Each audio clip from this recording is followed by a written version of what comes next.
Oke, halo Kak Andri. Halo Teresa. Akhirnya setelah sekian lama ya, kayak jadwalinnya udah sebulan Udah lebih ya. sebulan. Orang sibuk soalnya udah susah ya dibawa ke podcast. Iya. Sibuk training nggak Sibuk apa-apa. training. Ya kalau soalnya gue jam 9 sampai jam 4 gue depan komputer biasanya. Beneran trader nih guys. Beneran trader jadinya susah, saya di atas jam 4. Nggak apa-apa. Thank you so much for coming. Thank you. Semoga hari ini kita membawa berkah juga. Ini episode keberapa nih? Keberapa ya? Ke-12. 12. Jadi nanti ditunggu aja. Hari ini kita bakal banyak ngobrol. Ini sebenarnya pengen lebih banyak gali upbringing dan mungkin kayak experience juga yang sudah shape itu siapa sih yang hari ini gitu. Sebenarnya kalau education sebenarnya gue sama lu mirip ya. Iya, finance ada finansial ya. Sama, karena dulu pertama kali gue lihat lu itu pas acara alumni USN. Oh iya benar. Iya, alumni USN gue lihat. Kita sama. Iya, gue pas acara alumni USN waktu itu di mana ya, di hotel mana? Terus gue tuh kayaknya influencer yang lagi rame deh. Influencer finance kan cewek kan dikit kan soalnya. Iya, Kan. benar. Gue tau lu di situ. Alma maternya kita sama nih. Iya, USN. Akhirnya sampai di sini juga, cuman beda angkatan ya. Oke, gue pengen nanya nih, mungkin sebelum kita Maximum volume. your experience Maximum volume. ya dulu sama kondisi ekonomi Indonesia sekarang. Maximum volume. Bisa sekarang. Kita kan baru minggu ini nih USD IDR tuh mencetak all time high terus ya. Dari minggu lalu tuh 17.300 sampai minggu ini tuh 17.400, bahkan mau menyentuh 17.500. Nah, kalau menurut lo kita tuh bakal gak sih menyentuh 18.000 dan apa yang akan terjadi sih kalau sampai iya? Kalau ditanya pasti atau enggak, it's just a matter of time, pasti ke angka 18.000. Okay. Pasti, karena dulu kan gue senior lu nih di USD. Waktu gue kuliah itu dolar itu 9.000. Itu berarti sekitar 2012 kalau nggak salah. 9.000, 10 tahun kemudian jadi 14.000, 15.000. Itu berarti dalam 10 tahun itu inflasi itu 50%. Yeah. Ya, terus sekarang udah dalam 2 tahun dari 15.000 udah jadi 17.000. Jadi kalau lihat dari track recordnya sih ya pasti. Jadi Amerika memang menguat terus. Amerikanya diem di tempat aja pasti kalah juga. Jadi it's just a matter of time sih, pasti ke angka 18.000 sih. Dan itu bukan cuma US dollar dengan Indonesia loh, tapi iya, semua currency. Semua currency, bahkan sama Malaysia aja, Malaysia lebih kuat daripada Indonesia sih. Benar.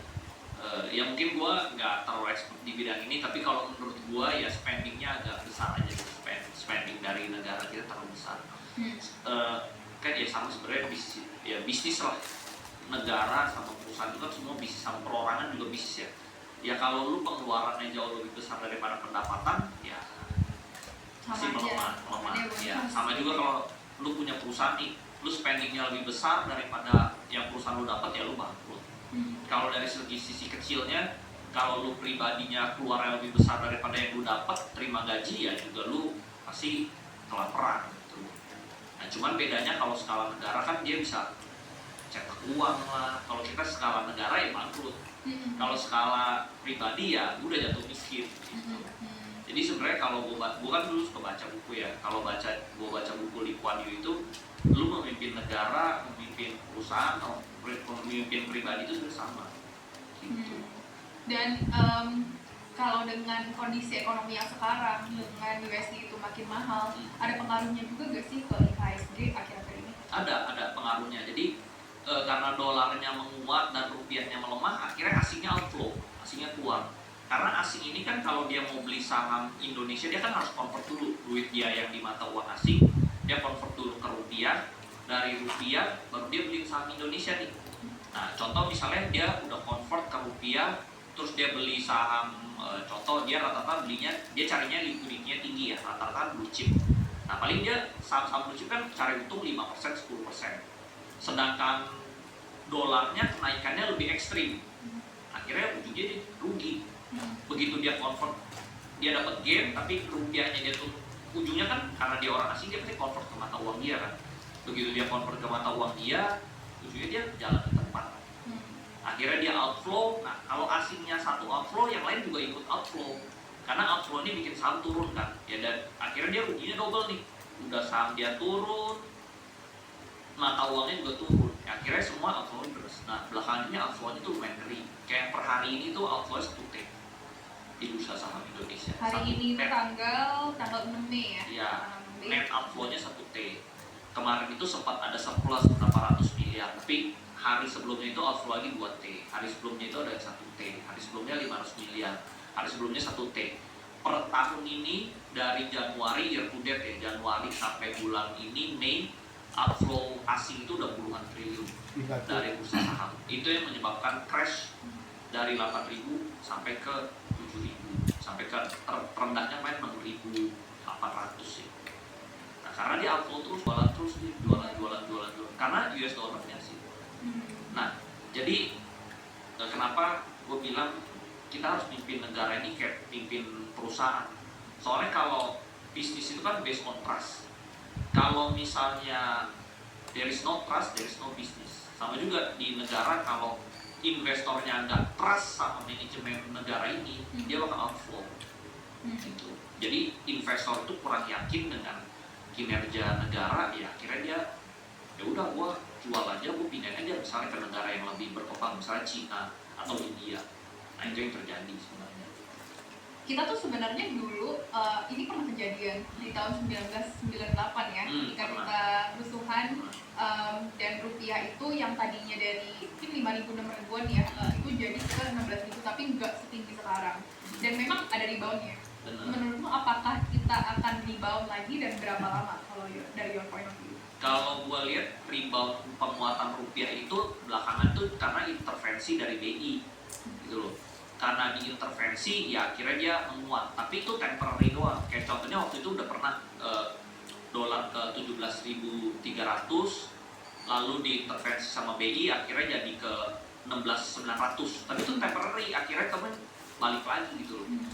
Sama lah kayak misalnya perusahaan gitu, kalau misalnya emang lu udah gak sehat, lu injek tambah modal pun kalau nggak sehat ya cuma temporary doang, cuma bisa bertahan sementara doang. Kayak misalnya contoh perusahaan startup deh, dia bakar duit, walaupun udah ada investor baru tambah duit, tapi kalau dia nggak sehat, dia nggak bisa menghasilkan uang, ya itu cuma menyelamatkan dia temporary doang. Jadi ya paling menolong short term, tapi in long term nggak sustain, balik lagi.